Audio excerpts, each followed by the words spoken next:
untuk lagi dulu atau langsung menyatakan sikap, silakan.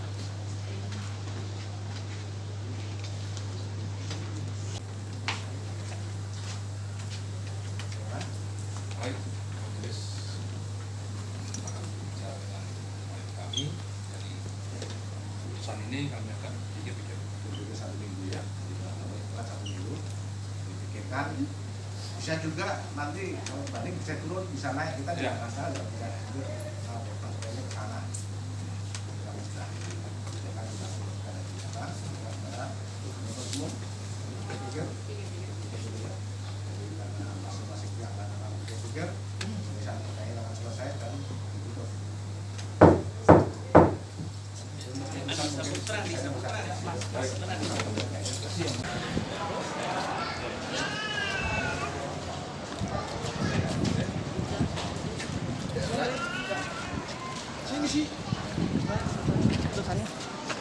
Putusannya nggak sesuai harapan ya, karena memang barang bukti sabu itu bukan punya gua gitu.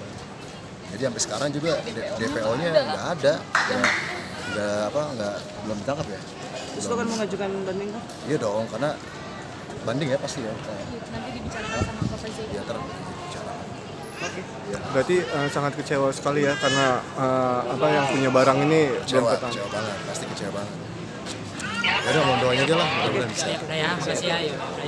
Alhamdulillah diputus 2 tahun. Nah, ya, kalau saya berharap ini kan lebih ringan lagi di bawah 2 tahun. Tapi itu kan semua kewenangan daripada majelis yang mulia, ya. Artinya kita tidak bisa masuk ranah itu, ya. Dan kita bisa menggunakan haknya setelah ini diputus, apakah akan mengajukan banding atau menerima putusan seperti sesuatu ya pilihannya. Apa sih bang? 127 ayat 1. Ya. Nah, artinya setelah ini saya akan bicara kepada pihak keluarga. Kalau memang pihak keluarga dalam 7 hari ini bisa menerima, ya karena kan putusan tersebut kalau kita artinya mengajukan banding, ya bisa juga berkurang, bisa juga bertambah. Nah, ini harus dipikirkan dengan tim ya. Putusan ya langsung dikurangkan, artinya 2 tahun 7 bulan dikurangkan masa tahanan lebih kurang 7 bulan, 8 bulan dipotong masa tahanan, sisanya dijalankan, nanti kan ada potongan ini itu segala macam prosesnya itu ya. Artinya putusan tersebut setelah diucapkan ya kalau kita tidak terima kita harus melalui upaya banding. Ya, kalau banding pun juga dikurangkan ya alhamdulillah, kalau memang dinaikkan ditambah ya kita selesai seperti itu. Masih banyak upaya hukum lainnya, tetapi kalau memang pihak keluarga dan pihak aris tidak menerima, ya sudah saya kan sebagai penasihat itu mengikuti ya mana yang terbaiknya. Aku sih harapannya di bawah 2 tahun karena pasal 127 banyak yang aku dengar tuh di bawah 2 tahun itu. Kalau nama kenyataannya di atas 2 tahun ya paling cuma bisa ikhlas aja. Kaget karena dia tetap mempertanyakan untuk DPO itu gitu. Karena menurut dia kenapa cuma dia yang dihadirkan, DPO tidak dihadirkan, padahal kan ini udah jalan 8 bulan gitu, tapi kok DPO-nya tidak bisa dihadirkan gitu. Saat pernah ditanya juga sih sama kepolisian, cuman jawabnya ya udah nomor teleponnya mana sini, nanti kalau emang dapat nomor teleponnya kasih ke saya, nanti saya datang gitu doang. Kita kan pengen bapak kepolisian yang harus itu, karena kan kami juga nggak bisa mencari DPO itu gitu, minta bantuan oleh kepolisian tersebut. Tapi nyatanya sampai sekarang pun DPO itu tidak ada. Kali papa datang ke sini dari semenjak Aris ditahan, saat di Polres 1 kali, saat di Cipinang baru ketemu ini aja. Ya cuma diem aja sih, mama nggak banyak ngomong. Aris yang meluk mama langsung bilang, Aris kangen sama mama. Itu doang sih, mama cuma meluk Aris aja. Dia pasti nanya, dia kan udah tahu ya, dia udah aku juga nggak pernah menyembunyikan lagi sama dia apa yang terjadi sama ayahnya. Jadi aku selalu berikan dia pemahaman, iya ayah kamu seperti ini, ayah kamu dituntut seperti sekian, divonis sekian, jadi dia tidak bertanya-tanya kemana-mana, jadi dia harus tanya sama mamanya gitu. Dan tadi dia nanya sama aku, "Mah, 2 tahun 7 bulan lagi, berapa lama lagi ayah pulang?" Aku jelasin sama dia, insya Allah gak lama. Pengurangannya berapa lama, Mah? Gak lama, Nak. Oh, tapi gak lama kan, dia hitung-hitung tadi juga, berarti dari 3 tahun 10 bulan jadi 2 tahun 7 bulan, ayah dapat pengurangannya dari majelis hakim 15 bulan ya, Mah. Jadi dia udah yang hitung-hitung sendiri seperti itu gitu. Dan aku sih di luar dari pemikiran aku yang tadinya aku pikir dia sedih gitu ya, maksudnya ketemu ayahnya yang nangis, dia yang malah lebih kuat sih dari aku. Bahagia, enak, terus dia lebih tenang, enak, itu bahagia. Oke, tapi tetap stay di Jakarta kah atau mungkin Enggak, saya sudah lama tinggal di Samarinda, sudah tidak di Jakarta lagi, sudah berapa tahun. Nah, kalau istri sendiri langsung, oke, boleh setelah pasal Terus saya udah sekarang umur 29, mungkin berapa tahun lagi mau pensiun, tapi mulai dari sekarang sebentar lagi mau fokus untuk ke masa depan kerja lain. Oke, Tapi belum tahu apa sih.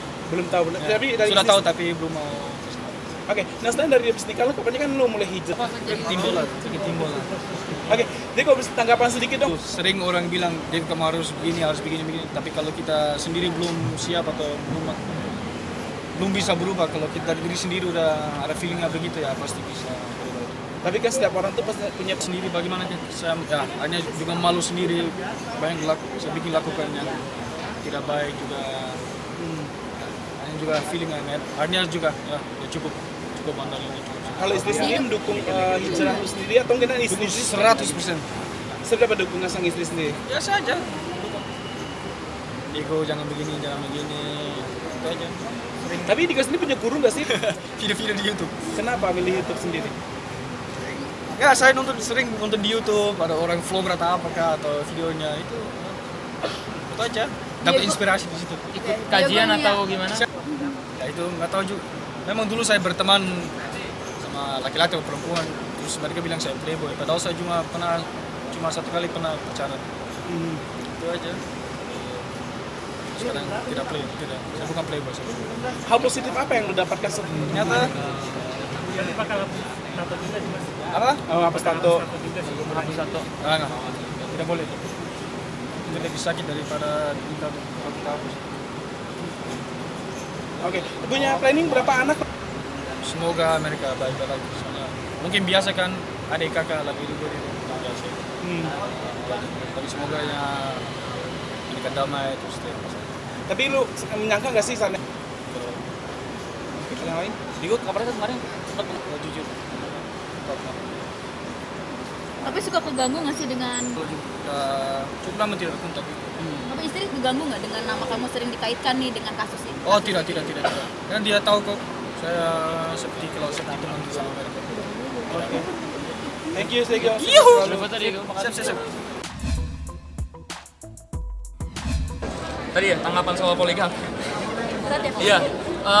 Almarhum saya kan meninggalkan 3 istri dan 8 anak. Mungkin kalau teman-teman media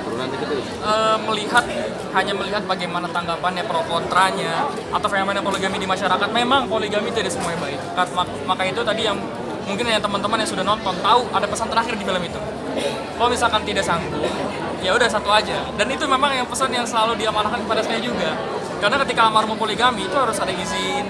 Dan memang mamah itu, mungkin kalau mama di sini mama kan selalu bilang, mama bilang kalau almarhum Abi ini memang sudah siap, dan mama mengizinkan karena memang ada faktor-faktor tertentu.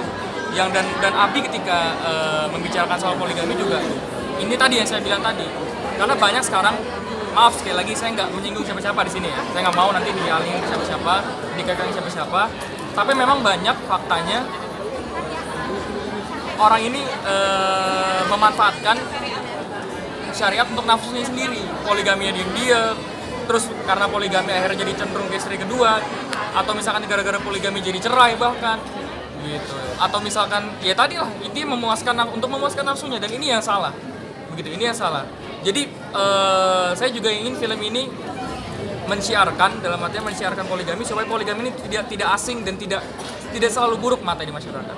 Gitu, di mata masyarakat, karena saya bingung untuk masyarakat yang kontra menolak poligami itu boleh, nggak masalah.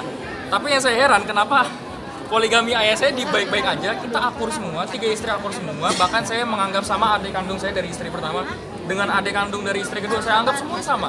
Saya sayangi mereka semua. Ketika almarhum wafat kan otomatis saya sebagai anak pertama menjadi wali dan menjadi abi baru untuk mereka. Gitu. Saya menganggap kita semua damai. Setiap hari ketemu makan-makan bareng. Dan saya heran, kita baik-baik aja, kenapa banyak yang menghujat? Kenapa yang kontra? Gitu. Ini jadi pertanyaan teman-teman, ini membenci poligami atau membenci ayah saya gitu. Kenapa membenci poligami itu tidak boleh? Poligami itu bagaimanapun ada syariat, tapi menolak poligami itu boleh. Kayaknya sama ya dari saya nggak bisa jawab kalau misalnya tanya poligami atau enggak, saya nggak bisa jawab karena memang di jalan. Ya kita jalanin, saya di jalan dulu aja. Tapi yang saya selalu bilang kalau misalkan saya nanti ada niat ke situ, saya nggak mungkin semena-mena. Saya sama almarhum ini sama-sama sibuk. Saya punya kesibukan tersendiri. Cuman ketika benar-benar almarhum meluangkan waktunya untuk keluarga, untuk anak-anaknya, kita ini berdua lebih membicarakan tentang keharmonisan rumah tangga, terus tentang ilmu-ilmu yang lain lah, bukan poligami. Karena menurut saya itu juga nggak begitu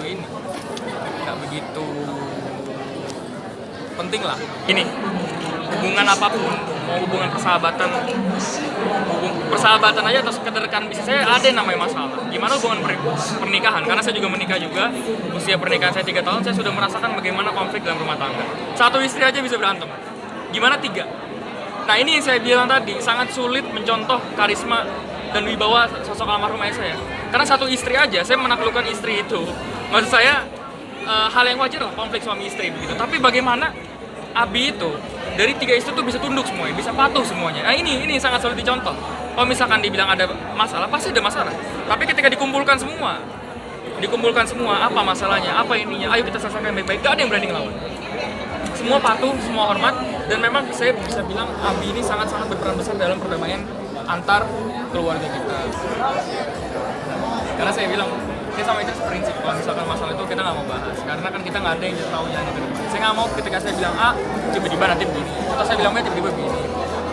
Bagi-bagi tugas, saya sama Amer, yang paling aktif saya berdua, saya sama Amer, itu bagi-bagi tugas, begitu. Cuman, saya memang diamanahkan, intinya Abi itu mengamanahkan kepada anak-anaknya kalau kamu nih nggak harus sama kayak Abi. Harus keliling Indonesia tausiah begini-begini, nggak harus sama. Yang penting nilainya dan syiarnya itu yang harus diteruskan. Entah kamu mau jadi pengusaha, mau jadi apa, kamu intinya harus jaga itu. Dan intinya jangan keluar batas dan teruskan apa yang Abi perjuangkan. Dan saya memang sekarang setelah almarhum wafat, saya lebih aktif di yayasan dan pesantren. Kesibukan saya di masjid, yayasan dan pesantren di Azikro Sentul. Gitu. Saya sudah aktif di situ. Yang keluar ini sebenarnya yang tausiah keluar, ceramah keluar itu adik saya. Adik saya memang lebih aktif. Kita memang harus bagi-bagi tugas di situ. Saya jujur, saya nggak berani bilang enggak ya. Takutnya saya nanti ke depan ngambil lagi. Cuman, saya jujur berani bilang kalau saya ini sebenarnya nggak begitu hobi, nggak begitu passion jadi aktor. Saya lebih betah jadi pengusaha. Terus karena saya pas syuting itu 2 tahun lalu, usia anak saya itu baru 2 bulan. Gitu. Saya dia tidur, pergi subuh, balik malam, dia juga ada tidur lagi. Dan itu saya sangat sulit, saya ninggalin anak itu sulit banget, ninggalin keluarga sangat sulit. Kalau misalkan ditanya ke depan apakah akan fokus di karir ini,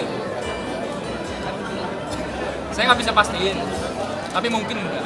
Gitu. Saya lebih aktif, saya ingin lebih fokus di yayasan dan pesantren yang almarhum tinggalkan untuk saya. Karena jaga adik-adik ya, intinya saya menganggap semua adik-adik saya sama. Entah dari anak dari istri pertama, anak dari istri kedua. Bahkan ketika almarhum baru wafat, belum seminggu saya sudah menjenguk ke rumah dari istri kedua, karena rumahnya dipisah semua.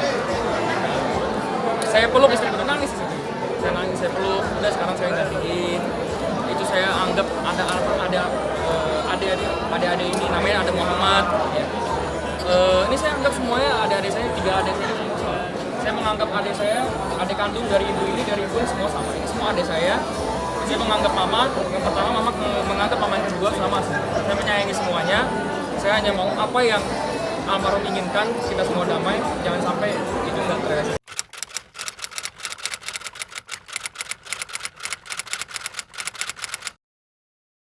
Jadi jangan lupa untuk subscribe Cumi Cumi. Ditekan ya tombol lonceng merahnya.